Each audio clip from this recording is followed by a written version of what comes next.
is a growing citizens movement demanding an explanation of chemtrails. And I talked to my NSA buddies at Fort Carson, Peterson Air Force Base, and Buckley, where I was actually their doctor taking care of the pilots flying and spraying the chemtrails. So I know it's real. If anybody says it's not real, they're full of it. It's not the same as conducting some localized test for some defensive project. This is open air operations. It's not a test. This thing is in place.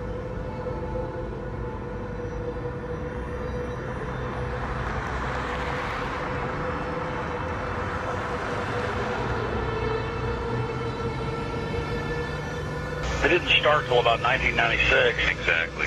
And, growing up my whole life, a condensation trail disappeared, the 20 seconds, a minute, 2 minutes.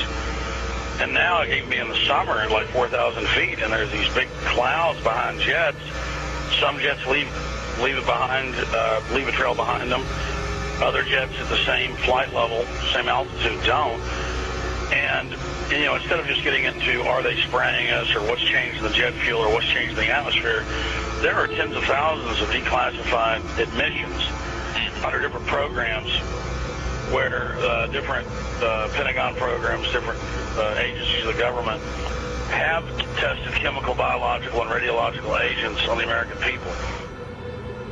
Talking about this a few years ago was extremely dangerous. Now that we have YouTube and more social networking devices, such as even Rupert's MySpace, this is really getting out in such a way that they can't control it. They must just be really, if you can use the expression, shitting themselves over this, because they can't control people now talking about the elephant in the room, what is so obvious to all of us.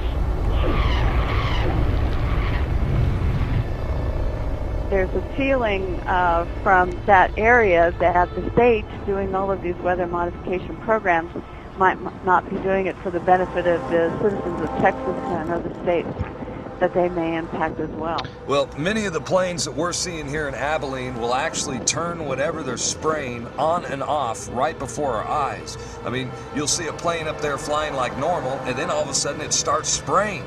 We've seen them fly off into the distance and then loop around and fly back again.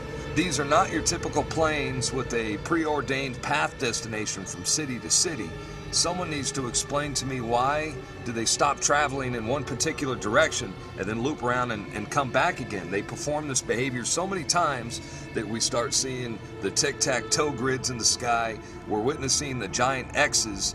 And I mean, Rosalind, when you and I grew up, these contrails naturally dissipated in a few seconds or perhaps a minute max.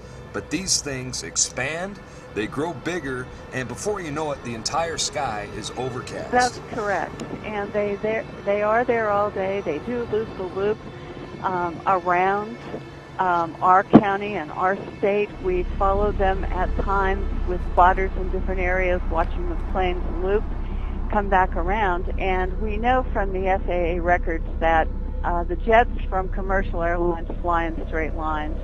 And coming across our county, there aren't many, and they stay mostly in certain patterns. The jets that we see leaving the persistent jet contrails move in directions that normal jets wouldn't fly because it would use too much fuel and put them off schedule.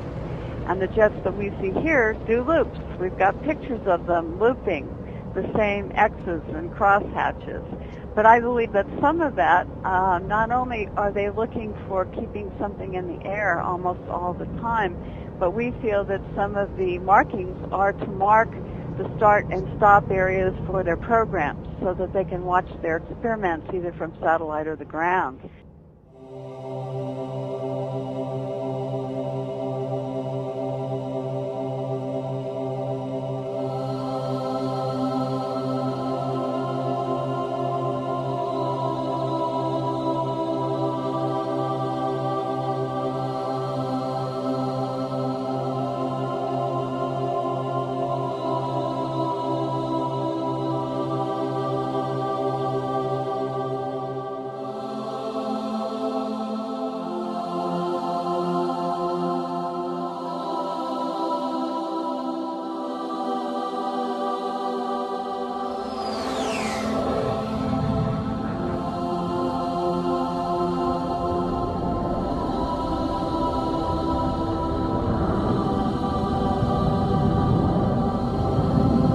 Why do they want to keep this quiet? Why aren't they talking about this? Why don't they want us talking about it? And you can only come to the conclusion that they're hiding something. Now, do you believe that this is a full-scale secret operation that includes not only the U.S. but Europe and the rest of the world?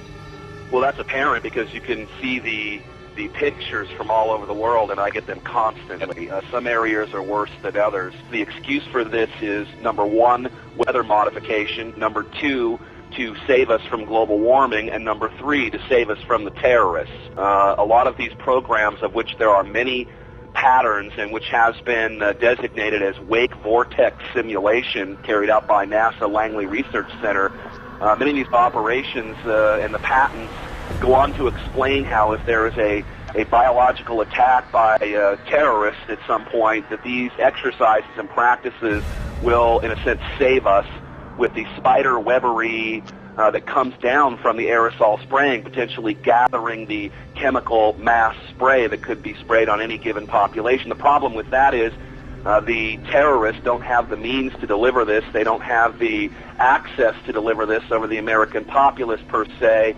And the only people who have been doing this, that is biological experiments on the American people, is the military themselves, which has been admitted from everything from Operation Shad to the spraying that happened in San Francisco, I believe back in the 60s and the 70s, that literally killed people. Again, I may not be able to ascribe intent, but what I can say is that it is expected that there will be increased mortality as well as the potential of a huge host of unknown pathogens that we are subject to, and this is not based on speculation. There's a whole arena of biological research that we haven't even begun to touch on. Could a strange substance found by a Southwest Arkansas man be part of a barium found in our sample? At a community in the San Bernardino Mountains has a real mystery on its hands. The official explanation here is that jet contrails are causing strange lines in the sky. What effects barium has on the body. Short-term exposure can lead to anything from stomach to chest pains. Long-term exposure causes blood pressure problems.